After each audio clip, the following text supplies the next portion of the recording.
야, 그건 내 잘못 아니야. 내가 너무 착해서 그래.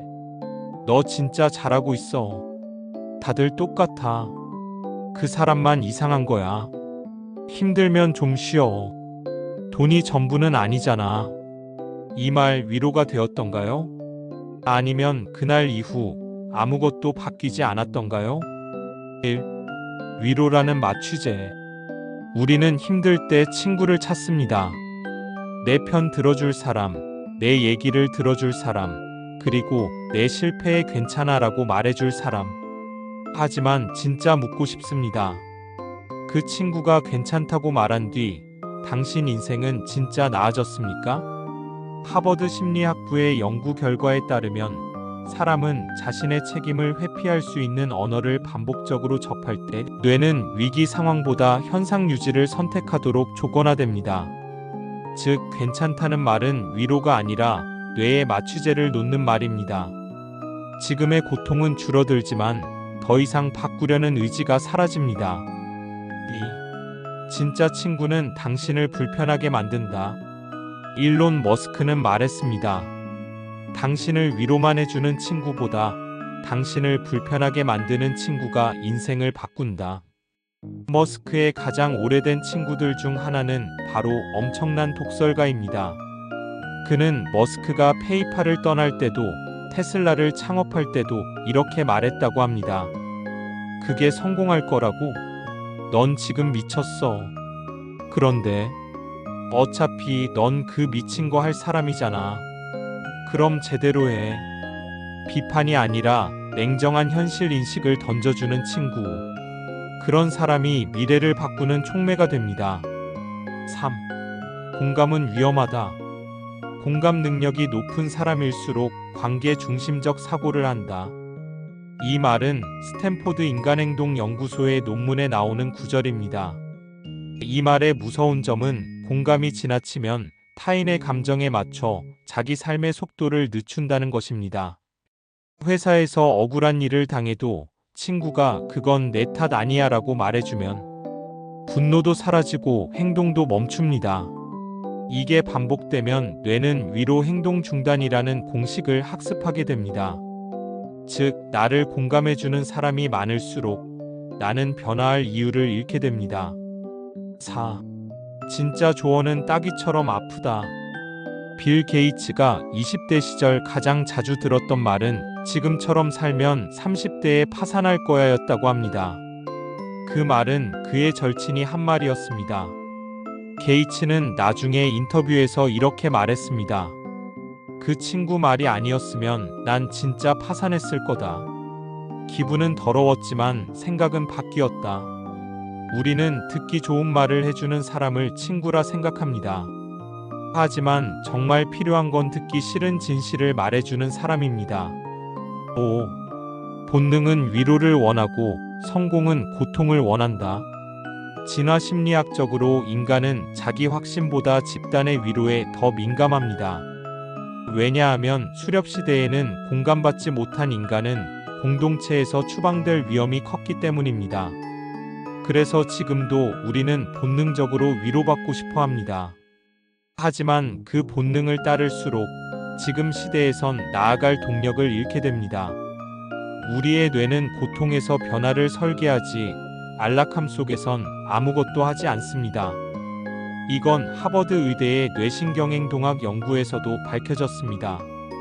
즉, 당신이 자꾸 위로받고 싶어지는 그 순간 당신의 뇌는 성공을 위한 회로를 끄고 있는 중일지도 모릅니다.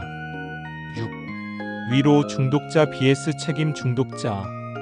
당신 주위엔 어떤 사람이 많습니까? 그건 내 잘못 아니야를 말하는 사람? 그건 내가 잘못했지를 말하는 사람? 전자는 위로해주고 당신의 자존감을 지켜주는 것처럼 보입니다. 하지만 그 자존감은 결국 책임을 피한 대가로 세워진 허상일 가능성이 큽니다. 책임 중독자들은 다릅니다. 모든 문제를 자기 탓으로 돌립니다. 그리고 그 안에서 변화를 찾고 개선점을 찾고 결국 돈을 벌고 성공합니다. 이건 성공자들의 사고 습관을 분석한 MIT 경영대학원의 보고서에서도 반복적으로 등장합니다. 7. 돈을 버는 사람들은 위로보다 실행을 선택한다. 자기계발 책 100권보다 현실 한마디가 사람을 바꾼다고 합니다. 그리고 그 현실은 대부분 친구가 아닌 경쟁자에게서 나옵니다. 왜냐하면 친구는 위로를 주고 경쟁자는 위협을 주기 때문입니다. 그리고 인간의 뇌는 위협을 받을 때 가장 강력하게 움직입니다. 8. 위로의 늪에 빠진 사람들. 야, 너 요즘 너무 고생 많아. 조금만 쉬어. 그 말은 착한 말입니다. 하지만 가난한 사람들만의 대화 방식이기도 합니다. 하버드 경제학과의 연구에 따르면 하위 20% 소득층은 현상 유지 언어를 더 많이 사용한다고 합니다. 쉬어, 천천히 해, 무리하지 마 같은 말들 말이죠.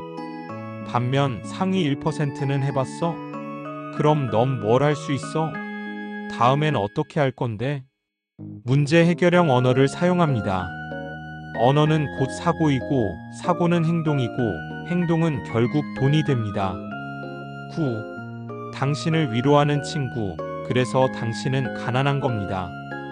당신이 힘들 때 아무 말 없이 술 사주는 친구, 회사를 그만두겠다고 할 때 그래, 그만둬도 잘 될 거야 라고 말해주는 친구, 그런 친구는 분명 착한 사람입니다. 하지만 아이러니하게도 그런 친구가 많을수록 당신은 책임을 잃고 방향을 잃고 결국 기회를 잃게 됩니다. 그리고 어느 날 깨닫습니다. 아무도 나를 막아주지 않았어. 막아주는 사람. 바로 그 사람이 진짜 친구입니다. 그리고 그 친구는 대부분 불편한 말을 해주는 사람입니다. 2부 진짜 친구는 당신을 위로하지 않는다. 당신을 바꾸게 만든다. 10. 부자들은 불편한 사람을 곁에 둔다. 워렌 버핏에게는 찰리 멍거라는 독특한 친구가 있습니다. 버핏이 투자에 확신을 가질 때도 멍거는 늘 이렇게 말했습니다. 워렌, 그건 내가 듣고 싶은 얘기야. 하지만 진실은 아닐 수 있어. 이 말 불편합니다. 하지만 이 말이 있었기에 버핏은 편한 판단을 피하고 이성적인 선택을 해낼 수 있었던 겁니다. 그는 말합니다. 나를 가장 불편하게 만든 사람, 그 사람이 나를 가장 부자로 만들었다. 11. 가난한 사람은 편한 인간관계에 집착한다. 가난한 사람의 인간관계 특징은 하나입니다. 나를 이해해주는 사람만 곁에 두려 한다는 것. 말 잘 맞는 사람. 위로 잘해주는 사람. 감정적인 공감대가 깊은 사람. 이 관계는 당장은 따뜻하지만 장기적으로 보면 서로의 실패를 정당화해주는 동맹에 가깝습니다. 하버드 성인발달 연구에 따르면 30년 이상 서로 위로하는 관계에 있었던 이들은 삶의 만족도는 높았지만 경제적 성취는 평균 이하였습니다. 12. 부자들은 관계가 아니라 기능을 본다. 일론 머스크는 인간관계를 에너지 배터리처럼 분류한다고 말합니다. 나를 충전시키는 사람, 나를 방전시키는 사람. 그 두 종류밖에 없다. 그는 따뜻한 위로보다 냉정한 인사이트를 주는 사람을 더 선호합니다. 위로는 감정을 치유하지만 인사이트는 인생을 바꾼다는 걸 알기 때문입니다. 13. 감정적 인간관계가 당신을 늪으로 끌어당긴다. MIT 행동경제학 연구에 따르면 감정 위주의 대화를 자주 나누는 그룹일수록 돈에 대한 관점이 지출 중심으로 형성된다고 합니다. 즉, 이런 대화를 자주 합니다. 이번에 나 자신을 위해 좀 질렀어. 스트레스 너무 받아서 나도 하나쯤은 괜찮잖아. 우린 열심히 사는데 왜 이래야 해? 이런 말이 위로처럼 들리지만 결국 책임 회피와 소비 정당화의 언어입니다. 그리고 그 언어는 가난을 고착화시킵니다. 14. 진짜 부자들의 대화 패턴은 다르다. 테슬라, 스페이스X의 핵심 임원 회의에서 자주 나오는 말은 다음과 같습니다. 우리가 놓친 변수는 뭐지?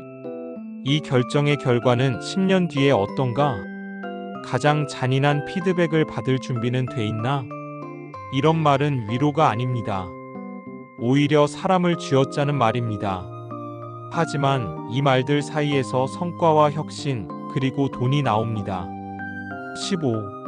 당신이 자주 듣는 말, 당신의 미래. 누구나 하루 평균 1만 6천 개 이상의 단어를 듣고 말한다고 합니다.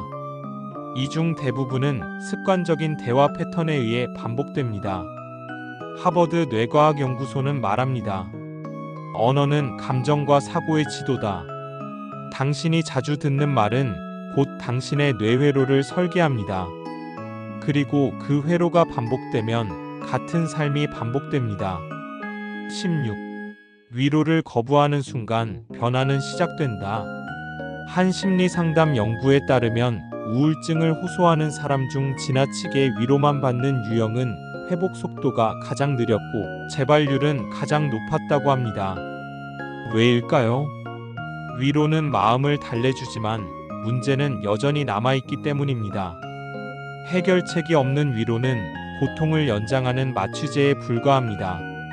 17. 당신의 삶을 바꾸는 사람은 누구인가? 인생에는 두 종류의 사람이 있습니다. 당신을 이해해주는 사람, 당신을 바꾸게 만드는 사람.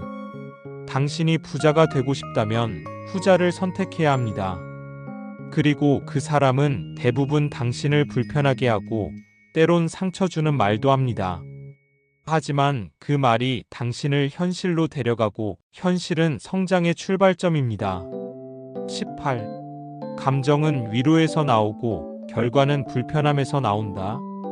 감정적으로 편한 사람이 많을수록 삶은 정체됩니다. 불편한 사람이 곁에 있어야 나는 기민하게 움직이고 성장하고 이겨냅니다.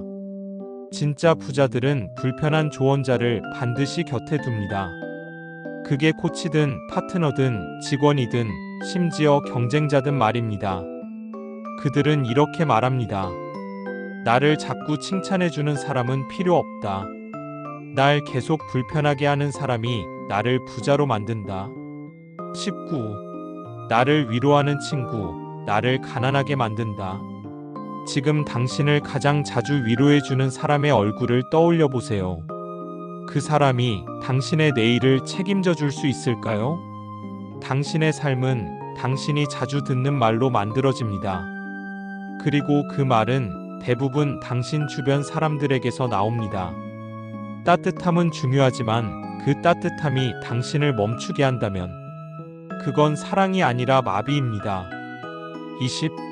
불편한 진실을 말해줄 사람을 곁에 두라. 당신이 진짜 부자가 되고 싶다면 이렇게 말해주는 사람을 찾아야 합니다. 넌 지금 현실을 외면하고 있어. 그런 식으로는 절대 안 바뀔 거야. 지금이 제일 늦은 때야. 당장 시작해. 그 사람은 당신을 아프게 할 수 있지만 그 사람만이 당신을 바꾸게 만들 수 있습니다. 마무리 멘트. 진짜 친구는 당신을 위로하지 않습니다. 당신이 변할 수밖에 없게 진실을 말해줍니다. 그 친구가 곁에 있다면 당신은 지금 가난하지 않을 것입니다. 당신을 가장 자주 위로해주는 사람은 누구인가요? 그리고 그 사람은 당신을 바꿨나요? 지금까지 더리치랩이었습니다. 댓글로 생각을 알려주세요.